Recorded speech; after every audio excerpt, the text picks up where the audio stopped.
ஓகேங்க. கிராணி எங்கேயோ பார்த்தா சில்லற வரி இருக்கு. சரின்னு சொல்லிட்டு அது இப்போ தான் கீழேருந்து வெளியே வந்து பார்க்குது. பார்த்தா திடீர்னு பைக் வேறு கீழே விழுந்துருக்குங்க. பைக்கு முக்கியம் இல்லை, அங்கே இருக்கிற பீட்சா டப்பாவே காணோம்.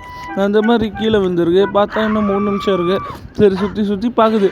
அங்கே பார்த்தா ஒரு பீட்சா கடை இருக்குது. இன்னும் அங்கே வந்து நம்ம ஐஸ்கிரீமும் அப்புறம் அந்த பிங்க் பிக்கும் இருக்குது.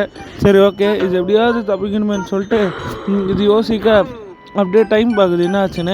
இன்னும் 1 நிமிஷம் தான் இருக்குது.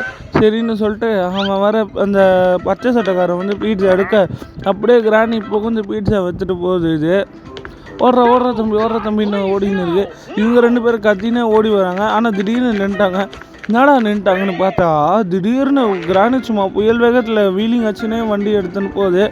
எங்கே போகுதுன்னு தான் தெரில. அப்படியே வண்டியை வீட்டுக்குள்ளே விட்டு அப்படியே காலிங் பெல்லை தட்டுது இப்போ கிராணியே. அப்படியே பார்த்து போங்க.